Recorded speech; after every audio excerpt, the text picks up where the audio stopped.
Assalamualaikum warahmatullahi wabarakatuh. Kembali lagi di channel Ngaji Akhir Zaman.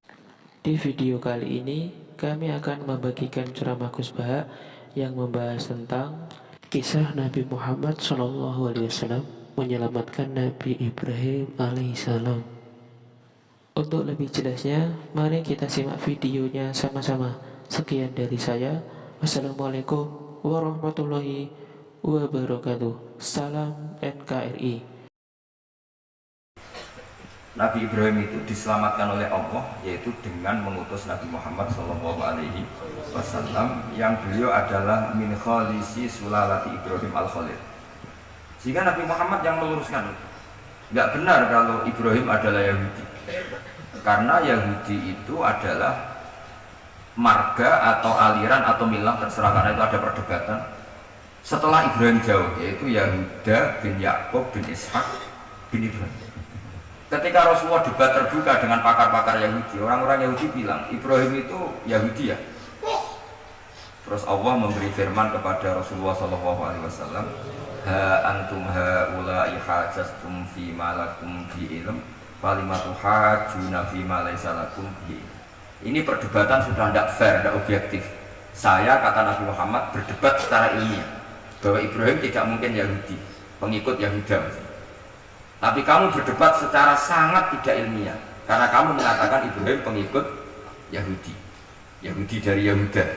Kenapa tidak ilmiah? Itu sama dengan mengatakan Mbah Manap itu pengagum Gus Reza. Itu kan salah besar. Kan Ibrahim itu kan Yahuda bin Yakub bin Ibrahim. Itu sama dengan misalnya mengatakan Pak Karno itu pengagum Puan Maharani. Itu kan kacau. Mbah Hashim pengagum Mbak Yeni, itu kan kacau. Artinya apa?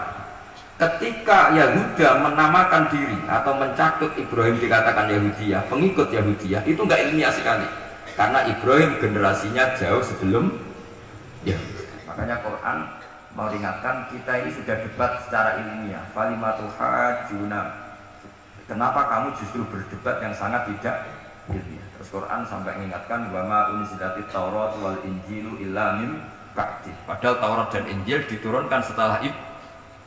Bagaimana mungkin Ibrahim pengikut Taurat? Tauratnya saja datang setelah Ibrahim.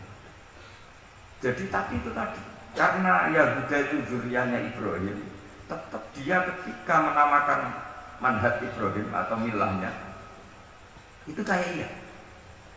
Saya pernah ke makam Nabi Ibrahim biasanya, itu ngeri betul. Di Hebron itu saya pernah ke makamnya Al-Khalil Ibrahim. Itu di sinagog. Jadi kepalanya di masjid, kakinya menyentuh sinagog. Yang Nabi Yusuf malah hampir semuanya di sinagog. Yang parah Yakub semuanya di sinagog, karena Yakobus tadi. Artinya gini, saya dulu sebagai pengkaji tafsir itu ya iskal itu janggal. Maka anak Ibrahimu Yahudiyah wala Nasraniyah. Ibrahim itu tidak Yahudi ya tidak Nasrani. Itu kan satu pujian yang sangat aneh. Itu kan sama dengan mengatakan Baha itu ya ora PKI, ya ora komunis. Itu kan aneh.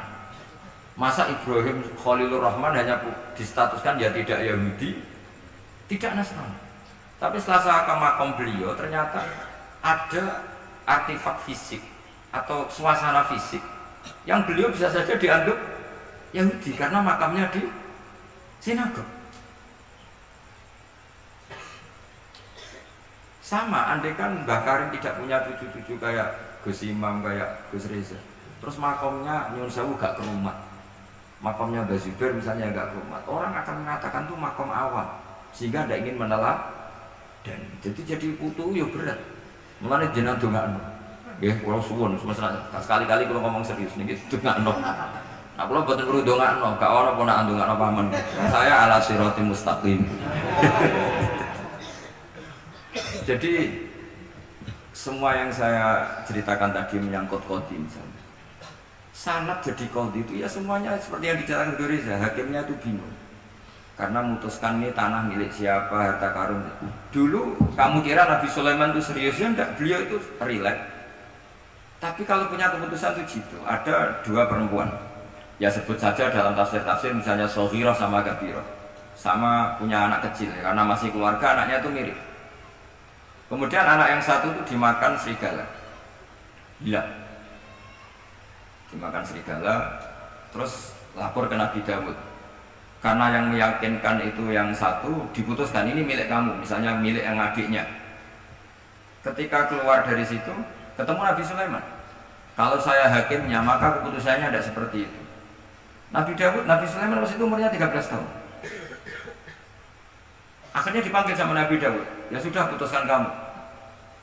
Nabi Sulaiman ngambil pedang atau pisau, ya sudah tak bagi dua, nanti separuhan ya. Jadi Nabi Sulaiman itu ya suka humor, masa anak mau dibagi dua nanti separuhan. Terus yang histeris nangis itu yang besar, yang mbaknya. Yang kecil tenang-tenang saja. Akhirnya sama Nabi Sulaiman diputuskan dikasihkan yang nangis histeris. Ditanya sama yang kecil, kenapa kamu putuskan milik mbak saya? Orang wong anak dipotong kok tenang-tenang wae. Jadi kelihatannya rileks, tapi dari basis ilmu yang luar biasa. Kalau kamu betul merasa sebagai itu anak kamu, pasti kamu akhirnya dikasihkan yang besar. Jadi tidak semua nabi itu kalau memutuskan serius, Nabi Sulaiman itu rileks. Ya tapi tentu tidak kayak Gus Rizal, lebih benar gitu kan. Nabi itu lebih benar. Suatu saat ada lagi perempuan cantik itu diperkosa 4 tokoh. Jangan teruskan tokoh agama nanti sensitif. Tokoh gitu. Memang tokoh ini orang terpandang. Setelah hamil, si 4 orang tersangka ini bilang bahwa yang hamil itu anjing. Karena zaman itu zaman yang mungkin diktatorial ya. Ya sudah diam gitu. Singkat cerita dilaporkan ke Nabi Dawud bahwa ada peristiwa gini-gini, terduga adalah anjing. Nabi Dawud ya tenang saja, nggak ngerespon. Karena biasa ala wali kan tukang husnudzon. Nabi Dawud itu gayanya Nabi, gaya ala wali, jadi gampang husnudzon. Kalau Nabi Sulaiman enggak. Jadi sistem reskrim itu harus matur nuwun sama Nabi Sulaiman. Orang 4 ini dipanggil. Manggilnya satu-satu. Kamu tahu kalau itu yang merkosa anjing? Ya, tahu saya. Anjingnya warnanya apa? Hitam. Sudah kamu keluar. Keluar tidak dipertemukan sama yang 3. Yang satu dipanggil lagi. Yang merkosa apa? Anjing. Warnanya apa? Merah. Dipisah lagi. Sampai akhirnya 4 orang itu jawabnya warnanya beda-beda. Mungkin ada biasa, mungkin ada yang bilang pink, tapi nggak ada anjing pink. Akhirnya setelah semua dipertemukan bareng-bareng. Kamu tadi bilang apa? Hitam. Kamu tadi bilang apa? Merah. Kamu tadi bilang apa? Berarti padahal kamu semua bersaksi bersama bahwa orang itu Peratita tadi diperkosaan, tapi ternyata warnanya anjing beda. Akhirnya Nabi Sulaiman bilang, anjingnya ya kamu itu.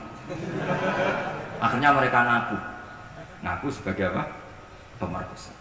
Makanya dalam masalah Nabi Dawud dan Nabi Sulaiman itu Allah luar biasa mensifatinya. Nabi Dawud punya keramat, punya mukjizat. Kalau beliau baca tasbih, itu gunung dan burung-burung ikut baca apa? Tasbih. Semuanya ikut baca tasbih. Yusabbihuna bil asyi wal isyraq wa tayra mahsyurah kulullahu awwal. Tapi orang tuh kalau suka wiridan biasanya intelijensinya itu agak gimana? Enggak usah diterangkan nanti sensitif.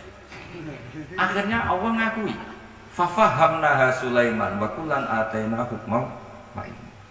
Jadi kalau masalah ilmu detail itu fafahamnaha Sulaiman. Kecerdasan untuk bikin keputusan itu masih cerdas Nabi Sulaiman. Tapi kalau wiridannya itu bagus Nabi Dawud. Jadi makanya orang ini nggak sempurna.